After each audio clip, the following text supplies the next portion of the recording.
Saudara-saudara yang kasih dalam Tuhan, saya mengucap syukur kalau kita boleh bersekutu pada siang hari ini. Tapi pada waktu kita tadi menyembah Tuhan dan memuji-muji Tuhan, saya menjadi sangat terharu karena ternyata saudara-saudara itu bukan menyembah Tuhan. Karena Tuhan mengatakan, bagaimana aku dapat melakukan mujizat kalau anak-anakku hidup penuh dengan keluhan. Yang katanya menyembah, tapi bukan menyembah. Tapi keluhan demi keluhan yang diucapkan. Penyembahan itu adalah suatu percaya yang sungguh, saudara. Bukan suatu, keluhan, suatu merasa sebetulnya adalah satu kekosongan yang ada di dalam hidup kita. Jadi penyembahannya itu tadi bukan penyembahan. Dan saya sebetulnya menantikan Tuhan itu luar biasa. Saya bilang, Tuhan, kau jamah, kau kerjakan. Lalu Tuhan jawabnya, bagaimana aku dapat melakukan? Sebab seperti seorang yang anaknya itu sakit ayan. Dia sedih, dia susah mencari kanan kiri, tapi tidak ditemui. Dan dia ketemu Yesus, dia berkata, maka dari itu tolong dong Tuhan, kalau boleh. Ini keadaannya, saudara. Engkau menghadapi penderitaan, engkau menghadapi pencobaan, engkau menghadapi masalah. Engkau cari kanan dan kiri. Seperti ayah itu datang kepada rasul-rasul, kepada murid Tuhan Yesus. Tapi ternyata tidak ada kesembuhan dan penyelesaian. Dan keadaan saudara adalah seperti ini. Engkau menyembah Tuhan, datang kepada Tuhan. Tapi engkau justru bukan penyembahan. Justru bukan percaya yang engkau bawa. Tapi suatu keluhan. Seolah-olah sudah mulai putus asa, tidak ada jalan keluar. Ini loh saudara. Engkau bisa menyanyi, ku dayung, dayung, dayung, dayung perahuku. Ada angin melalui angin rub, ombak yang besar, tidak oleng. Benar, oleng enggak? Oleng enggak? Hah? Oleng lah, kok kamu berani nyanyi? Mbok ya terus terang, Tuhan oleng perahuku. Itu loh. Itu jujur. Mulutnya bilang ndak oleng-oleng, tapi ternyata hatinya oleng-oleng. Lah bagaimana? Sampai terus terang saya pada waktu nyanyi itu. Tuhan, ini diimani apa enggak? Nyanyi-nyanyi perahuku ndak oleng, tapi nyatanya hatinya oleng semuanya. Saya tahunya barusan tadi, baru waktu saya dalam penyembahan, saya memuji Tuhan, saya minta Tuhan berbicara. Tuhan langsung ngomongnya, malah kebalikan. Kaget saya. Maka dari itu, saudara, kita harus belajar fakta. Jangan belajar gini loh ya. Ini kebanyakan, sampai saya berkata, anak-anak Tuhan ini terlalu kebanyakan digembleng sama hamba-hamba Tuhan dengan penyang muluk-muluk. Yang muluk-muluk. Biar angin ribut, biar gelombang besar, perahuku tidak oleng, angsal dengan Yesus. Jadi pandangannya itu, kalau ada Yesus mesti tidak oleng. Kalau ada Yesus mesti tidak oleng. Tapi belajar dari fakta Alkitab. Belajar dari kita sendiri. Pada waktu Tuhan Yesus ada di dalam perahu bersama-sama dengan murid-muridnya, ada angin ribut, oleng enggak? Hah? Baca Alkitab enggak? Baca. Oleng enggak? Mau tenggelam enggak? Lah kok kamu berani nyanyi enggak oleng? Iman. Makanya itu loh saudara. Lebih baik kamu itu berjalan dengan Tuhan secara fakta. Langkah demi langkah. Kalau oleng ditanya keadaan, kasih tahu. Tuhan, perahuku oleng. Nah, lalu kamu bilang, apa yang saya harus lakukan? Kalau engkau diam ya aku diam. Nah, kalem ya sama-sama dengan Tuhan Yesus ya Pak. Nah, ini saya alami, saudara. Istri saya sendiri, kadang-kadang di dalam keadaan tubuh yang lemah, dia mengatakan pada saya begini, ini kok ada suara ya, kadang-kadang saya mikir, kalau Yusa ini tidak dipakai Tuhan, bagaimana ya hidup kita ini? Bayangin. Kalau Tuhan sudah tidak mau pakai itu, lalu hidup kita ini bagaimana? Dokter enggak, penginjil enggak, lalu jadi apa? Ini loh. Dan pikiran perkara itu jangan dikira itu tidak apa-apa, itu berbahaya sekali. Dengan pikiran itu ditanggapi, lalu mulai dianalisa, kalau gini, kalau begini, kalau gini, terus racun sudah mulai masuk. Saudara tidak nyadari kalau itu sebetulnya racun. Pada waktu saya dengar gitu, saya bilang gini, kamu pikir apa? Iya, mbok ya nabung. Saya berkata, untung itu yang ngomong istri saya. Sebabnya yang bertanggung jawab itu laki-laki, bukan istri. Di hadapan Tuhan yang bertanggung jawab itu laki-laki. Makanya kalau lakinya tidak beres, perempuannya setengah mati. Sembayangnya mesti 2 kali lipat. Kalau yang tidak beres yang perempuan, lebih enak. Karena gandol suami. Ya dah? Banyak atas contohnya, suaminya malah beres baik, istrinya malah brengseknya luar biasa. Tapi saya heran, saya tanya, Tuhan kok mau berkati? Lah suaminya beres kok. Kalau aku lihat istri ya tak tendang, sudah tak jungkir balik ke. Tapi suaminya baik kok. Soleman jatuh, anak-anaknya jatuh semuanya. Tetapi Allah berkata apa? Karena Daud. Inilah saudara. Maka dari itu engkau di sini banyak ibu-ibu, jangan ngeluh. Tanggung jawab Anda itu adalah 2 kali lipat. Kenapa? Karena kamu sudah berani pakai predikat penolong. Ibu-ibu perempuan ini disebut penolong dah. Hah? Loh, benar gak? Kalau nolongi orang, yang ditolongi itu lebih pintar mana? Sama yang ditolongi sama yang menolong. Kalau kamu tahu kamu lebih pintar, kok kamu gerutu? Ayo. Di dalam keadaan situasi apapun, penolong ini siap waspada. Karena sebetulnya jatuh bangunnya keluarga tergantung ibu-ibu. Karena engkau penolong. Jadi sebetulnya suami bisa salah. Tapi ibu-ibu sebagai penolong tahu. Oh ini berarti ini bakal celaka. Sudah tahu soalnya. Karena apa? Kamu dipanggil predikat penolong. Dan Roh Kudus penolong. Maka engkau bersama-sama dengan Roh Kudus akan mengerti situasi dan kondisinya. Maka kita tidak usah takut menghadapi apapun juga. Kita belajar dengan Yesus. Pada waktu istri saya mengatakan begitu, saya katakan gini. Kata-kata itu masuk dalam pikiran saya. Lalu saya berkata gini. Kamu kok pusing, saya bilang. Bapakmu, Allahmu itu bukan manusia. Kalau sampai aku tidak dipakai, lalu saya berhenti. Dan kamu sampai tidak makan atau anakmu sampai tidak bisa sekolah, umpamanya, saya bilang, yang malu Tuhan atau kamu? Hah? Tuhan malu, kamu malu. Ya toh? Nah, sekarang Tuhan berkata apa? Dia tidak akan dapat mengingkari firman-Nya, betul tidak? Asal kamu setia, asal kamu menurut kepadaku, aku akan angkat engkau tinggi-tinggi, naik terus dan tidak pernah turun. Jadi tergantung Tuhan atau tergantung kita? Tergantung kita. Yang penting kita menyenangkan hati Tuhan. Kalau itu dibiarkan terjadi, Tuhan sing isin. Tuhan yang malu. Lah kalau kamu menderita, kita kan ya turut malu. Kita turut menderita. Iya.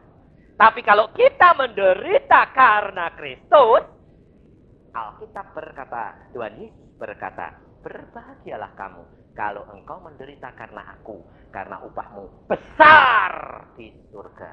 Loh, Tuhan mengingkari firman-Nya enggak? Enggak. Lah, kalau kamu menderita karena Kristus, upahmu berapa kali lipat? Besar di surga. Apa yang rugi? Saya bilang.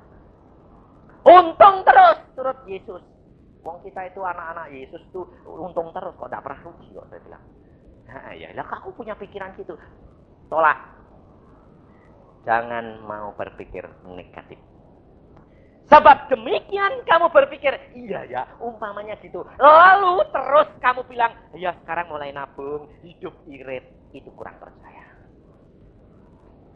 Bukan tidak berarti tidak boleh nabung loh. Boleh. Tapi kalau motifnya karena menjagai yang akan datang, itu berarti kamu imani bahwa barang itu pasti jadi. Jadi kesusahan akan datang. Nah ini banyak orang bilang gitu. Kalau sakit bagaimana? Kalau ini bagaimana? Loh, kalau hidup itu hidup kalau ya kalaumu jadi semuanya. Jangan hidup dengan pikiran yang negatif. Hidup dengan pikiran yang fakta. Sekarang hari ini yang kita pikirkan. Apa Tuhan yang aku lakukan? Hari ini. Yang aku hadapi hari ini. Nah, belajar begitu. Nanti menyenangkan hati Tuhan. Dan engkau tidak terasa sampai ke tempat yang tinggi yang dituntun oleh Tuhan. Hari ini Tuhan khusus memberikan kepada saya tentang hal khawatir. Karena ternyata ini kumpulan orang khawatir. Saya sih terus terang tidak tahu. Saya kalau ngomong belak-belakan terus terang masa bodoh saya bilang. Sebabnya apa? Tuhan itu saya di Tawangmangu, saya berdoa, saya bilang gini, Tuhan, hambamu ini tidak punya apa-apa. Hambamu ini tidak sekolahan, kon suruh khotbah terus pagi sore, apalagi nanti di Surabaya 20 berapa hari ini? 25 hari kali 2, 50 kali sing tak khotbah itu apa? Aku bilang itu. Wong Alkitab wis bar kabeh. Lalu Tuhan bilang, "Kamu kok pusing yang ngomong anakku bukan kamu."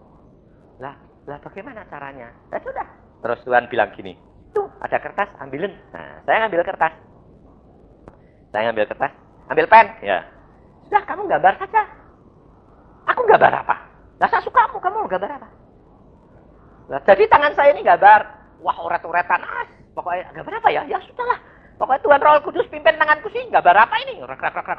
Lah setelah selesai saya lihat ya, gambaran itu sudah jadi, seluruh lembaran itu sudah saya gambar. Tapi kalau menurut saya gambarannya itu cakar ayam. Oret-oretan gak karuan. Saya bilang, lah ini gambaran apa? Nah, Tuhan bilang, lihat, perhatikan. Gambarmu gak karu-karuan. Tapi, perhatikan. Wah, luar biasa. Keluar sinar dari sebelah kiri. Serot. Nyinari gambar saya. Mata saya kaget. Hah? Oret-oretan kena sinar. Jadi pemandangan yang indah. Loh, kok segitu? Jadinya, ya. Ya, bagus. Sinar itu pindah dari kanan. Loh, lah kok jadi bangunan yang bagus? Ya, ngerti? Nah, dari kanan, dari kiri, dari atas, berubah lagi. Jadi suatu air terjun yang indah. Loh, dari bawah, wah kok multidimensi gini, saya bilang. Ya, Tuhan berkata, firman Tuhan yang aku tanamkan dalam hatimu, katakan saja. Kowe omong apa saja, oret-oret saja. Enggak apa-apa. Nanti Roh Kudus terang itu yang akan mengubahkan itu menjadi hidup untuk tiap-tiap pribadi. Ya, saudara. Saya makanya itu kalau saudara perhatikan khotbah saya, tidak ada yang urutan, ngaco semuanya.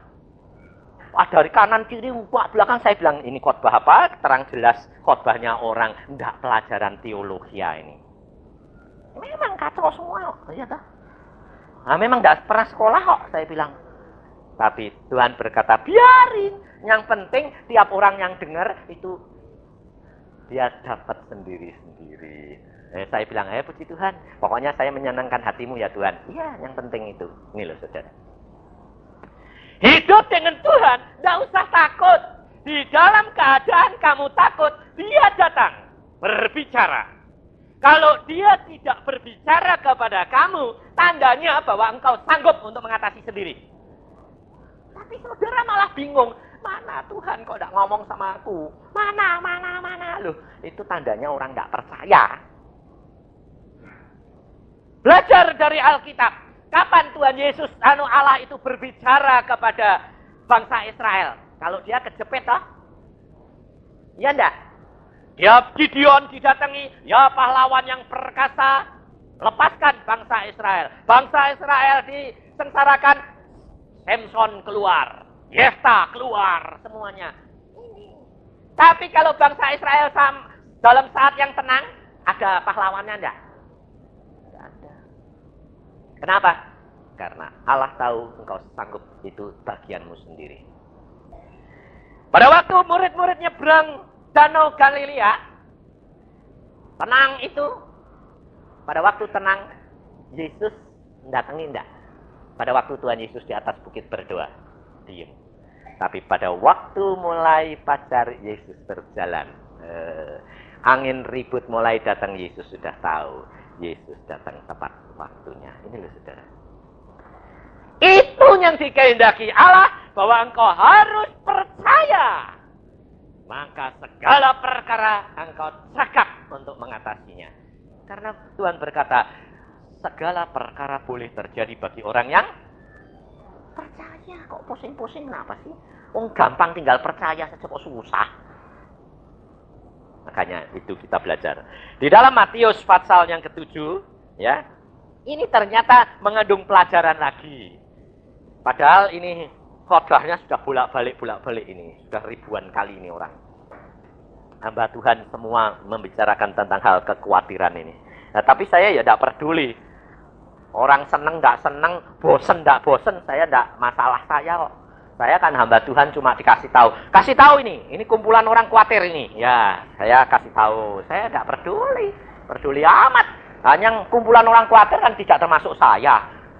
Nah, saya suruh ngasih, tak kasih. Peduli. Matius pasal 6 ayat 25. Hah? Pasal 6? Saya tadi bilang apa? Oh, maafkan. Yang saya lihat yang bawahnya kok keliru. Matius pasal 6 ayat 25 sampai dengan 34. Tentang hal kekhawatiran. Yang pasal 7 kan hal menghakimi. Ini orang kumpulan khawatir ya khawatir. Karena itu aku berkata kepadamu, janganlah khawatir akan hidupmu. Loh, ini sudah jelas toh. Jangan kamu khawatir tentang apa? Loh, kalau hidup itu makan minum toh, atau kesehatan, kekayaan, rumah, mobil, segala macam masuk enggak? Suami, istri, anak, engkong, mak. Masuk enggak? Kalau engkau dikatakan jangan kamu khawatir akan hidupmu, berarti seluruhnya yang berkenaan dengan hidup pribadimu. Sudah dikatakan, Yesus jelas-jelas dikatakan, jangan kamu khawatir. Lah, tapi kenapa toh kok khawatir? Sebabnya apa? Hah? Kurang percaya. Lah, kurang percayanya sebab apa? Khawatir loh. Lah, kok dibolak-balik? Tidak ada iman. Lah, kenapa tidak ada iman? Bukankah iman berkata, iman itu percaya akan sesuatu, harap akan sesuatu yang tidak kelihatan. Sebab apa? Sebab memang sulit sekali orang itu percaya yang tidak kelihatan. Ya toh? Sebab dari kecil sudah diajari matematika. 1 tambah 2, 3. Tidak bisa dah lihat fakta. Padahal saudara tahu, siapa tahu yang ngajar 1 tambah 2 jadi 3. 2 itu apa? 3 itu apa? Yang coba, apa? Yang ngajari itu siapa? Coba. Kok saudara mau terima? Nah, sebabnya dunia begitu. Nah, contohnya uang. Di Indonesia kok saudara percaya kalau itu uang buat bayar? Pada waktu saya di Israel, saya dikasih tahu, uangnya habisin. Realnya apa? Israel tuh pakai real apa ya? Sikal. Habisin. Kenapa? nggak laku di tempat lain. Nah, tapi kita bilang nggak baik laku, ya wes, habisi. Kok percaya? Wong sama-sama uangnya. Itu ya uang Israel, ini rupiah ya uang Indonesia. Lah kok aneh kok percaya? Ini loh saudara. Kita sudah biasa dididik di dalam dunia bahwa percayanya itu kalau orang banyak nganggep ya gitu dah. Kalau orang banyak enggak. Itu namanya hidup bermasyarakat, betul dah. Nah ini ternyata meracuni orang Kristen. Padahal Yesus berkata melalui Rasul Paulus, barang siapa di dalam Yesus adalah suatu ciptaan yang baru. Ya bisa ngomong. Tapi untuk jadi barunya itu karena apa? Karena saudara tidak mau dicetak lagi. Makanya seperti Nikodemus, bagaimana aku bisa dilahirkan baru? Aku bukan blusuk lagi tempat-tempat ibuku. Lah ya modelnya orang Kristen ya gitu kok. Aku sudah tua.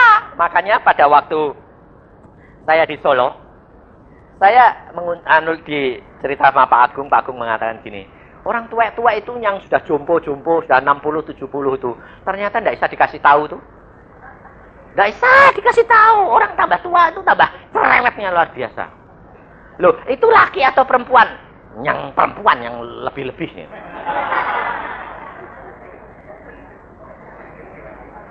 Ternyata tambah tua, tambah cerewet. Terus kenapa? Loh, kenapa bisa gitu? Oh, berubahnya jadi anak-anak lagi kok. Rewelnya luar biasa. Lah, kenapa tidak bisa diubah? Sudah dicetakannya begitu. Tidak bisa dirubah. Loh, itu kan orang Kristen toh. Iya, sudah kebentuk. Seperti karet, kalau masih lunak, itu gampang dibentuk. Tapi kalau sudah lama-lama mengeras, sudah dibengkang-bengkong, mau. Tapi kembali, balik lagi. Lah ini orang Kristen. Orang Kristen kerap kali apa? Kayak per. Kalau persekutuan dengar firman Tuhan, oh ya betul, tunduk lagi. Rendah hati, ketawa, puji Tuhan, sampai rumah lihat pembantunya gitu, suaminya gitu, bang lagi. Loh, katanya baru pulang dari persekutuan. Di persekutuan belajar baik, sampai di sini lihat kamu kayak begini, bang lagi, menyala lagi. Bayangin saudara, Tuhan tadi sampai sedih dia melihat engkau semuanya. Tidak ketawa, tidak senang, tapi sedih. Dia bilang, ini kumpulan orang gini Yusa. Dia bilang, aku sampai nangis, saya berdoa, Tuhan, aku berdoa minta anugerah-Mu. Engkau tolong mereka. Habis bagaimana memang keadaannya kayak gini. Lah engkau mau bawa aku ke tempat gini-gini. Ya, itu justru kamu harus pakai. Ya, saya bilang, oke, saya mau Tuhan, saya mau. Dan saya mengasihi mereka. Ini loh saudara. Karena saya sendiri sudah ngalami bagaimana hidup dengan Kristus. Luar biasa. Segala perkara dapat diubahkan di dalam Dia kalau engkau percaya. Hanya saya minta apa? Praktekkan tiap hari. Ini loh saudara. Engkau bangun tidur, engkau katakan, kalau sembahyang itu mbok sing praktis saja toh. Mbok jangan kalau sembahyang itu gini, ya Allah Bapak yang di tempat tinggi di surga sana, Tuhan yang baik, aku yang dosa. Mbok ya ndak usah banyak ngomong-ngomong yang tetek bengek gitu loh. Tuhan bilang, Tuhan aku sekarang terima kasih sudah bangun, kau berikan tidur yang enak. Orang lain ndak bisa tidur, aku bisa tidur. Sekarang aku bangun, Tuhan aku apa yang aku harus kerjakan. Aku melangkah dengan nama-Mu. Jalan saja. Lalu mau mandi, ya mandi ya men. Puji Tuhan, aku bisa mandi. Orang lain tidak bisa mandi, tidak punya air bersih. Ya sudah toh. Saudara tahu, tiap langkahmu, kalau engkau diatur Tuhan luar biasa. Engkau jangan kira bahwa Tuhan itu tidak, perkara yang kecil itu tidak sayang kepadamu. Coba bayangin kalau kamu ke belakang, lalu goreng telur, telurnya itu ceprot, minyaknya masuk matamu. Kayak apa? Satu saja, cepluk masuk mata. Nah, kayak apa coba? Kalau dua-dua, telurnya jadi mateng atau jadi gosong? Ibu-ibu tidak ngalah, tidak anu. Ini adik saya ngalami sendiri. Dia pada waktu dia ke Australia, dia mengatakan dia tidak pernah masak. Dapat suami, orang Indonesia yang jadi warga negara Australia, sekarang diboyong ke sana, dia bingung luar biasa. Aku tidak bisa masak di Australia, tidak ada pembantu. Aku nanti suamiku tak kasih makan apa ini? Nah, kasih makan telur mata sapi saja. Wah, terus tiap hari jadi telur mata sapi, matanya jadi sapi nanti. Tapi dia mengatakan, apa yang saya harus lakukan? Lalu kami berdoa, saya bilang, setiap mau masak, kamu berdoa, katakan, Tuhan, aku tidak bisa masak, tapi tolong Roh Kudus. Aku ngambil apa yang aku tahu, pokoknya ini buku masakan di sebelah saya, ngambil segini, tolong berkati ya Tuhan. Saudara tahu sekarang pintar masak. Dan suaminya bilang, masakanmu kok istimewa. Tapi lalu dia nyoba, aku sudah bisa kok Tuhan. Wah, masak sendiri. Terus suaminya tahu, masakanmu kok kali ini tidak enak semuanya. Di situ dia sadar. Dia berkata, ternyata enak tidaknya itu anugerah Allah. Sejak itu dia kalau masak, dalam nama Tuhan Yesus, tolong aku masak Tuhan. Jadi enak. Enak. Ini loh praktek dari hari ke hari gitu loh saudara. Bayimu kemasukan telinganya, kemasukan air. Coba kan kamu nanti menderita hari-hari. Betul enggak? Setiap langkah itu lakukan dengan Yesus. Luar biasa. Dan karena kamu berjalan dengan Yesus, maka engkau akan punya iman. Karena apa? Karena melihat hasil pekerjaan Roh Kudus. Karena kerja daripada Roh Kudus itu, Roh Kudus tidak kamu lihat, tetapi hasilnya kamu nikmati. Itu Roh Kudus.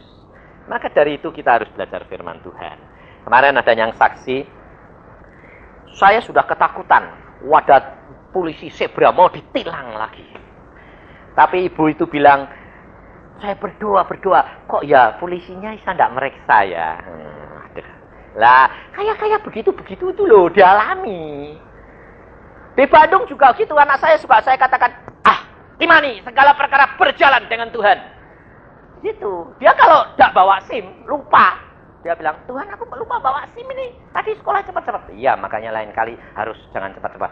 Tapi ini bagaimana ada tilangan ini Tuhan, pemeriksaan aku harus lewat situ mau sekolah. Lah, makanya itu. Kamu harus beres dulu. Ya toh ampuni toh Tuhan. Aku ampun dong Tuhan. Ampuni si Tuhan. Ya saya sana jalan. Lah terus jalan bagaimana? Lewat saja. Lewat. Polisinya tidak lihat. Sampai dia heran. Loh polisinya kok tidak nyetop aku ya? Lewat saja. Nah terus temennya, perempuan 2. Kan zaman sekarang harus pakai helm. Perempuan ini lupa pakai helm. Terus ada zebra lagi. Dan dia lewat di jalur helm. Dia bilang, Tuhan, aku lupa mbak, aku udah bawa helm. Ini bagaimana di stop? Di stop dia. Berhenti. SIM. KTP. STNK. Dia terus, dalam nama Yesus, helm jangan ditanya. Dalam nama Yesus, jangan tanya helm. Polisinya enggak tanya helm. Oh ya lengkap, silahkan jalan. Orang lain malah nunjuk-nunjuk. Dalam nama Yesus saya jalan terus. Sampai sekolah bilang, memang Yesus itu punya kuasa. Loh, alami saudara. Kalau engkau tidak ngalami, engkau tidak akan percaya. Makanya saya terus terang, lebih senang ketemu orang yang kasar. Yang terus terang gitu loh, tidak munafik. Tapi kerap kali itu orang Kristen yang naik turun, jatuh bangun, kayak per gitu itu. Biasanya apa? Oh iya. Kalau dia ngomong, maaf, saya bilang, ibu harus gini. Iya. Oh orang ini wis ngeper ini. Sebentar iya, tung. Sebentar iya, tung. Lebih baik orang bilang, masa gitu. Lah ini baca ini. Beneran. Nah kalau sudah ketemu gitu, ganti saya pakai palu. Tidak tak halus-halusin lagi. Sehingga akhirnya dia bilang, orang Kristen malah memfitnah, malah bikin celaka saya. Sekarang saya kalah, rumahnya diambil. Wah, ngadake Bidstone bilang, puji Tuhan, anak tidak Kristen mesti kalah. Dia tidak bisa bertobat. Akhirnya anaknya itu mendoakan. Lalu dia bilang sama saya, Pak Yusa, ini bagi papaku ini sudah tua. Nanti kalau mati tidak masuk surga. Bagaimana Pak Yusa? Kasihan toh. Saya bilang, doakan. Tugasmu hanya berdoa. Lain tidak. Selamat atau tidak. Bukan hakmu. Tapi Allah. Kalau ayahmu memang mencari kebenaran. Mesti dia ketemu. Dan akhirnya dia ke Bandung mau cari dokter yang operasi mata. Sampai di Bandung, anaknya bilang gini, Papa, dokternya enggak ada itu, Pak. Papa sudah ke Singapura, tapi ternyata Singapura ya bilang enggak bisa. Hanya bisa kalau ada orang yang mau ngambil matanya digantiin. Nah, terus bapaknya bilang, ya sudah. Anaknya bilang, Pak, aku punya kaset. Papa mbok dengerin. Kasetnya siapa? Kasetnya orang ini loh, Yusa. Siapa itu Yusa? Itu sih dokter gigi yang jadi hamba Tuhan. Loh, dokter gigi kok jadi hamba Tuhan, Pi? Enggak praktek. Itu goblok itu. Iya. Wah, langsung itu ngomongannya itu, oh goblok itu. Wah, lah ada dokter ini dan ini. Lah ini dungokke. Lah mau deh. Yo coba tak dungokke. Ono wong kok gobloke kayak gitu. Nah, di situ dia dengerin. Memang di situ tuh justru mengungkapkan bahwa saya itu hidupnya dulu bagaimana, sekarang jadi anak Tuhan tuh bagaimana. Dia bilang apa? Loh, lagi kok pendeta kok malah ngomong sing elek, enggak ngomong sing apik ya. Nah iya, ini kan lain daripada yang lain. Yo, aku undangke ndek nene, tak ngomong-ngomong iki ana pendeta geblek gini nih. Nah, jadi saya diundang datang sana, saya berdoa, Tuhan berkata, pegang. Datang, jamah dia. Dan dia itu akan menjadi anakku. Saya datang, tak lihat, kenalan. Om, bagaimana Om keadaannya? Wah ya begini saja nih. Enak ya Om, jadi orang buta.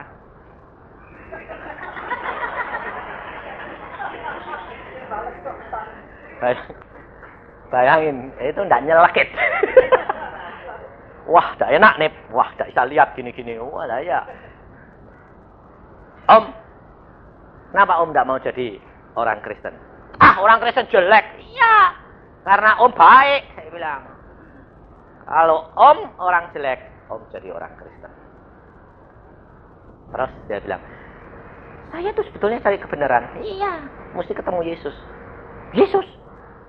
Yesus tidak berkata, kamu percaya Yesus, nanti engkau selamat. Tidak, baca di dalam Alkitab, tidak ada Yesus berkata begitu. Yesus berkata, engkau percaya kepadaku, maka engkau akan selamat. Lah ya, punya ngomongan Yesus. Iya, tapi Yesus itu siapa? Baca di dalam Alkitab. Akulah jalan kebenaran dan hidup. Tidak seorang pun sampai kepada Bapa kalau tidak melalui aku. Om, umurmu sudah berapa? Berapa tahun lagi Om hidup? Tidak ketemu sama Allah. Air matanya keluar, saudara. Dia bilang apa? Ini hari aku ketemu jalan kebenaranku. Dia saat itu dia bertobat. Dan dia perintah anaknya, carikan aku orang kaset yang membacakan Alkitab. Wah, kaset dari Matius, Markus, Lukas, Yohanes sampai dengerin terus. Saudara akan kalah cepat sama mereka. Siang malam dia mendengarkan firman Tuhan. Saya katakan, dengar, alami, praktekkan. Kalau tidak engkau melihat mujizat Allah, jangan jadi orang Kristen. Dia bilang, lah ini cocok ini. Tak prakteknya ya nih, praktekin. Kalau tidak jadi, jangan jadi orang Kristen. Dan luar biasa, Allah luar biasa. Saudara tahu. Maka dari itu engkau harus hidup. Jangan memperhatikan gini loh. Aku sudah jalani kok gini. Loh, itu namanya jadi hakim. Jalani dulu, engkau tidak akan merasa tahu-tahu sampai. Luar biasa Yesus itu. Dan engkau akan melihat kebesaran Allah yang luar biasa. Hidupmu ditingkatkan. Dulunya mulutmu kotor, tetapi tak tahu lama-lama kalau dengar suara kotor, kok tak enak. Ya toh? Dulunya kan seneng toh kalau mulutnya kotor tuh, wah, bilang bajingan, bilang apa-apa tetek bengek itu, wah, seneng. Tapi sekarang kalau dengar gitu, risi. Nggak enak.